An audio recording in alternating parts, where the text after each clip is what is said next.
ako dyan. Assistant School Principal, Mr. Ferdinand P. Noble.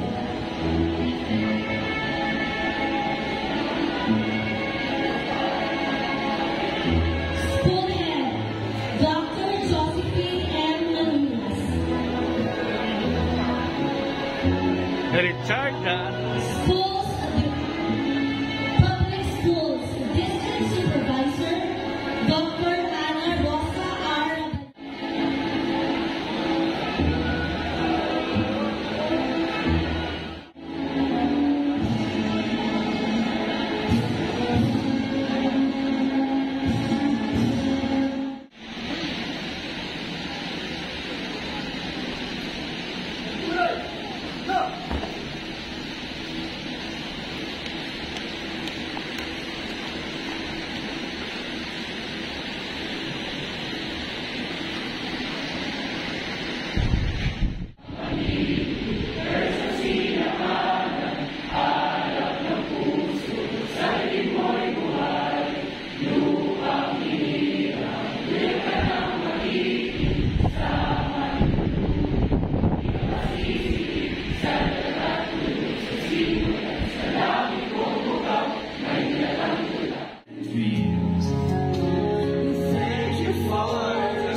Thank you for guiding us throughout this journey.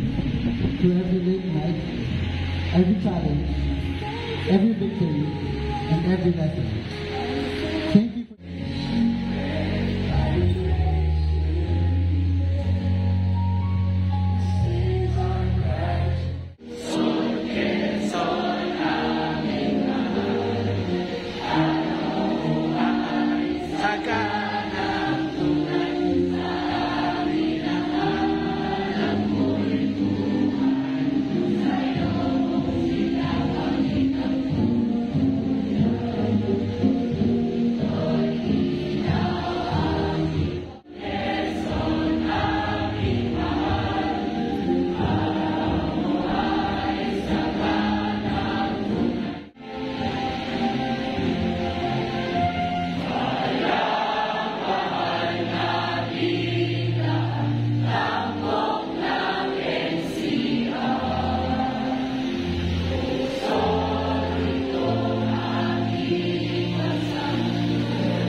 May I now request a confirmation of their graduation.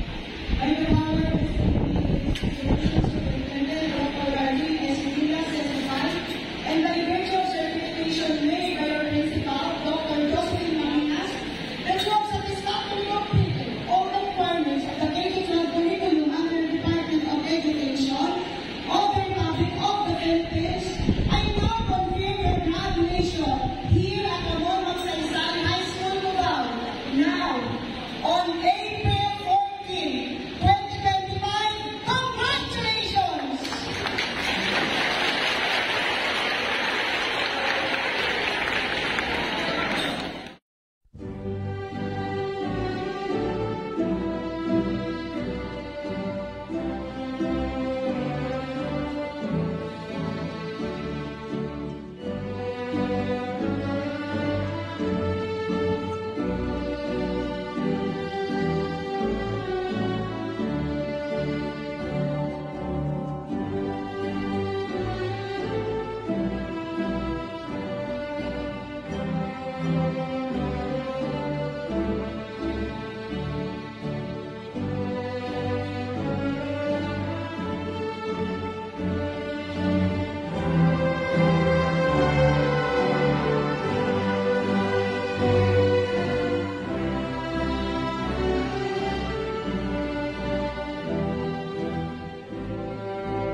Grants Joaquin L. Inal.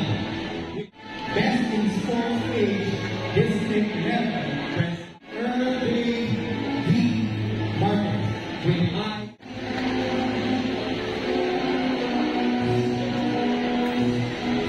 Edward Lawrence D. McDonald with I.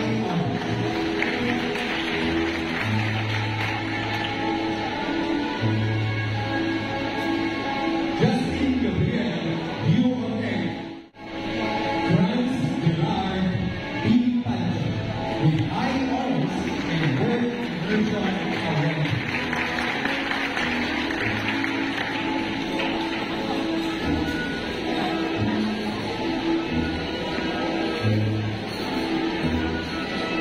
Cyrus John L. Alvin with highest honors and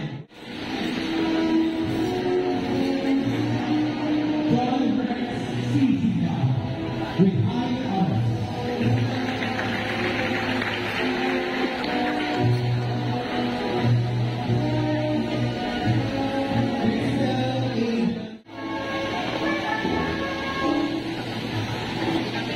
Isabel A. Almazan with high honors in work immersion award.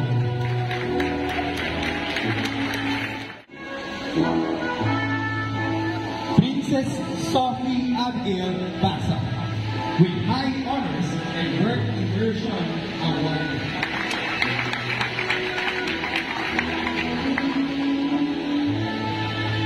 Sophia Ann A. Burnaby with high honors.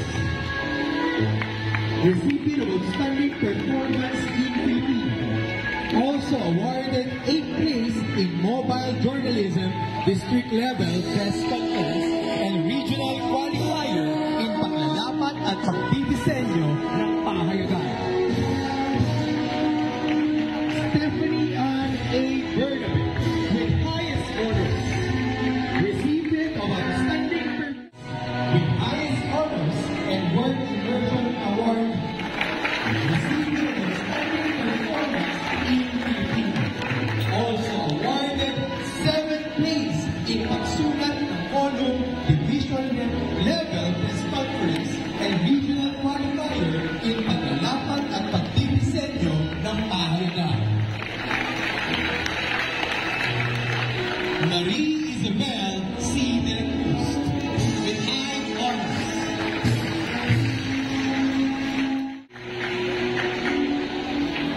Colleen P. Galeta with high honors.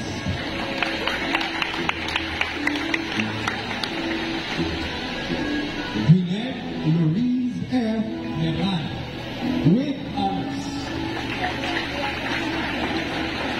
Mercy Lexa Sofia M. Morillo with honors.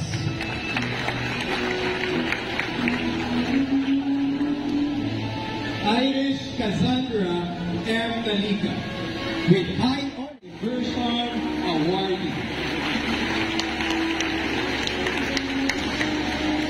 Janelle Mary R. Schwer with highest honor.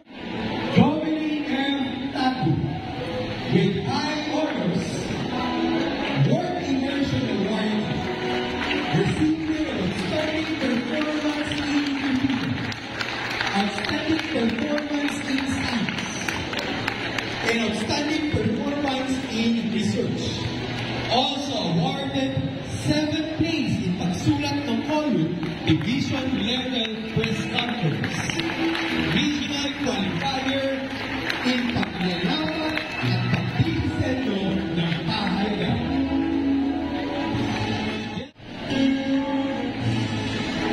Work Immersion Award. Maria Eloisa D. Torres with highest honors. Event Francesca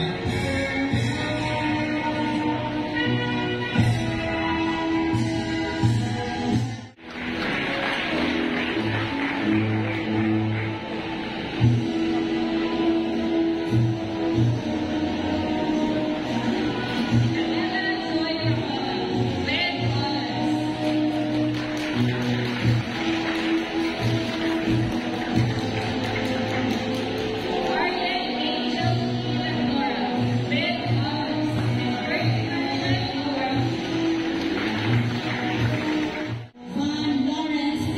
Calaisoshe with honors.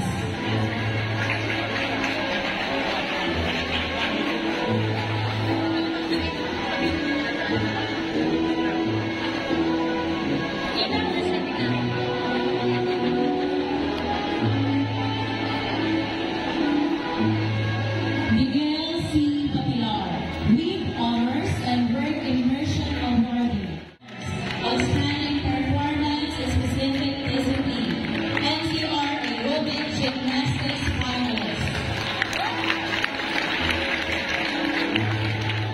The 12 APM coupler, beginning with Michael F. Aguilar.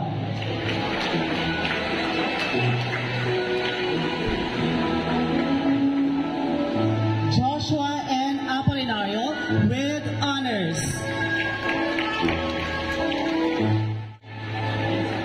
Reina Kylie Mamawa, Work Immersion Awardee with honors.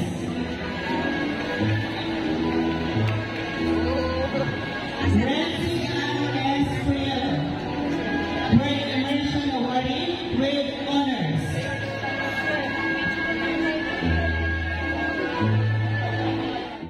Through a video. Roll the on.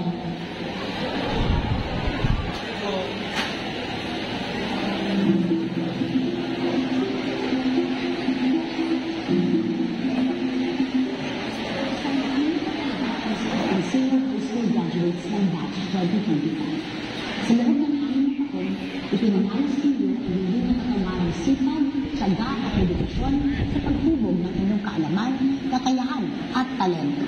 Kaya naman, sa araw na ito, buong puso natin ipinagdiriwang ang inyong tagumpay. Isang tagumpay na bunga ng inyong pagsisikap at determinasyong lampasan ang bawat hamon sa inyong pag-aaral. Ngunit tandaan, ang pagtatapos na ito ay hindi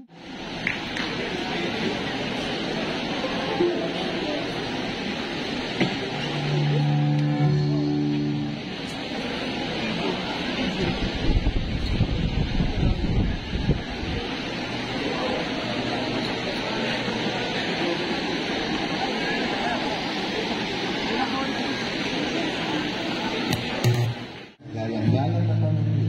Magandang araw po sa ating lahat. Ako po si Marvin Lillo, ang inyong kongresista sa ika-4 na distrito ng ating mahal na lungsod Quezon. Puno ang aking puso ng pagmamalaki na makapagsalita sa harap ng batch 2020. Kung basahin po ang mensahe ng ating kagalang-galang na pumulungsod, ang ating outstanding Mayor of the Philippines. Bigyan po natin ng malakas na palakpakan, Mayor Joy Del Monte. Sa ating minamahal na punong guro, Dr. Josephine Maningas, palakpan po natin. Ang ating Assistant Principal, Ferdinand Noble. Bigyan natin ng masigabong Employment Service Office. Nariyan ang suporta ang tanong, paano ito gagamitin? Huwag kayong mapagod na matuto. Huwag kayong matakot. Morning! Good morning! Nais ko pong basahin ang mensahe mo ng ating ginagawa ng ika-4 na distrito. Bigyan ko ako ng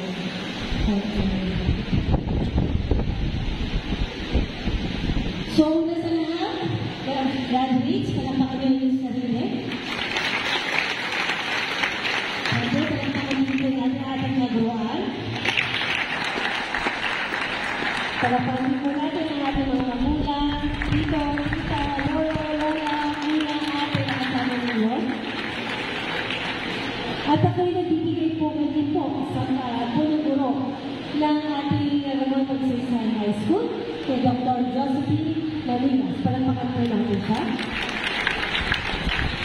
Kapilin din po natin ang ating Assistant Principal, Sir Ferdinand Noble. Palakpakan po natin. Ngayon naman, graduates, lingon kayo sa likod ninyo. Nakikita niyo ba yung mga magulang ninyo? Yung mga lola ninyo, yung ate, kuya ninyo, tita, tito ninyo, na nagsakripisyo para sa inyo. Ngayon sabihin niyo sa kanila, maraming salamat po. Pwede niyo ba sabihin din sa kanila na hindi niyo araw-araw sinasabi na sana ngayon.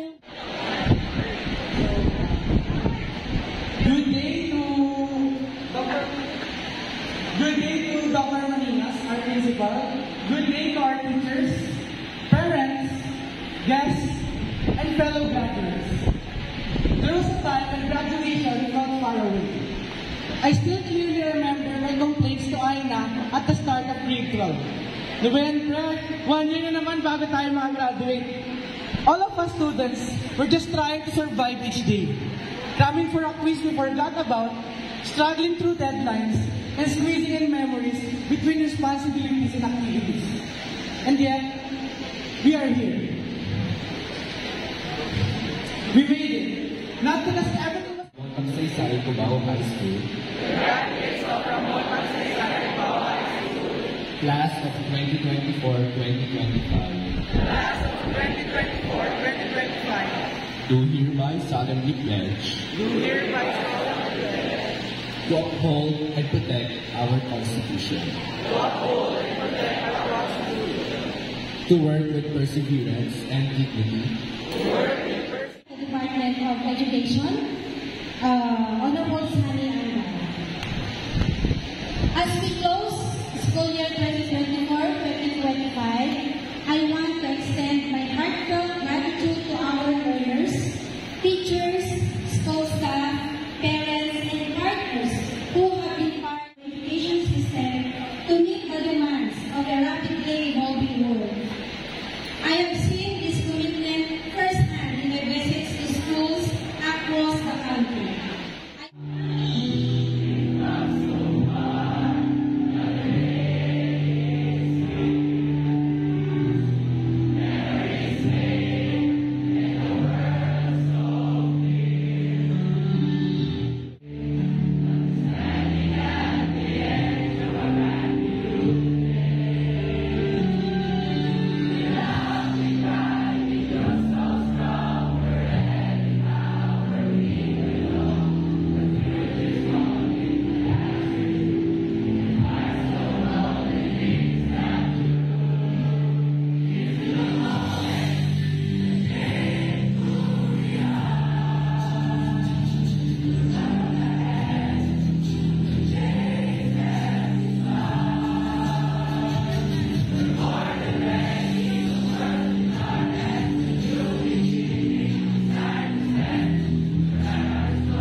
of the school's administrative staff,